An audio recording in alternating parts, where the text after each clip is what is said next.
একটা মানুষের ব্রেইন ঠিক নাই তাহলে তার কোনো দাম নেই। একটা মানুষ কালো হতে পারে, খাটো হতে পারে, একটা মানুষের হাত একটা না থাকতে পারে, কিন্তু ওই পার্সনের যদি ব্রেইনটা ভালোভাবে কাজ করে তাহলে কিন্তু সে এই পৃথিবীটাকে জয় করতে পারে, এই পৃথিবী সে চালাতে পারে। Brain is the most powerful things in this world. এই ওয়ার্ল্ডটাই আছে ব্রেনের উপরে টিকে। কত মানুষ আছে তারা কি পরিশ্রম করে কি বড় লোক হচ্ছে, তারা কি পরিশ্রম করে কি সায়েন্টিস্ট বা বড় বড় পজিশনে যাচ্ছে? Only because of brain. হ্যাঁ, পরিশ্রম is necessary. I don't want to read anything. কিভাবে আমার ব্রেনের ভিতরে ইনফরমেশন?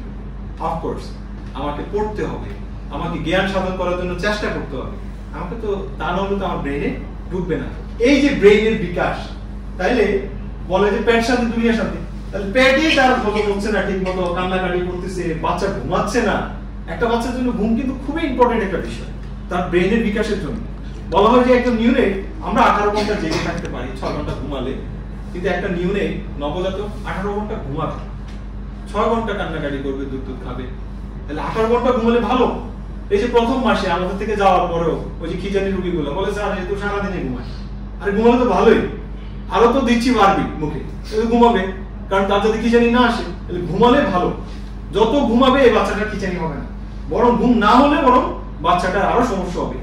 এমনও বাচ্চা দেখছি, কিছুদিন আগে আমার একটা কেস আমি দেখলাম, একটা বাচ্চা নাকের ভিতরে ঢুকে আসে হচ্ছে একটা ওই গোল বটমের মতো একটা, ওই যে বোটকাটার মধ্যে থাকে যে রাউন্ড রাউন্ড, হ্যাঁ পুঁতি রাউন্ড ঢুকে আছে।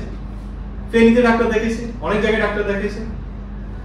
এখন আমি ওর মাকে জিজ্ঞেস করলাম আপনার বাচ্চাটা কি রাতে ঘুমায়? তাহলে মাঝে মাঝে উঠে যায়, কিন্তু আমি টের পাই না। হ্যাঁ, উঠে নিজে নিজে খেলে খাবার।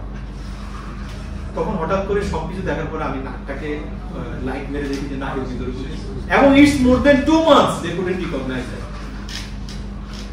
তাহলে এই যে বাচ্চাটা যে ঘুমায় নাই, বাচ্চাটা হয়ে গেছে, বাচ্চাটার কোনো কনসেন্ট্রেশন নাই, বাচ্চাটা নিজের মতো করে খেলে, নিজের মতো করে। এই বাচ্চাটার অলরেডি ADHD হয়ে গেছে, attention deficit hyper active disorder, মানে তার কোনো অ্যাটেনশন নেই। কে কি বলতেছে, ডাক্তার ডাকতেছে শুনতেছে না, দুষ্টামি করতেছে, কিনে দিতেছে, মাকে কলম দিয়ে গায়ে দিতেছে, সে তার মতো করে। অস্থিরতা। ঘুমটা ভেরি ভেরি ইম্পর্টেন্ট আমাদের জন্য। আমরা সারাদিনে যা কাজ করি না কেন, বলা হয় যে একজন প্রাপ্তবয়স্কের 7-8 ঘন্টা ঘুমানো দরকার, না পারলে অ্যাটলিস্ট কমপক্ষে 6 ঘন্টা। এবং ঘুমের মধ্যে আমরা জানি লাইট, ডিপ এবং REM স্লিপ রয়েছে, হ্যাঁ, র্যাপিড আই মুভমেন্ট।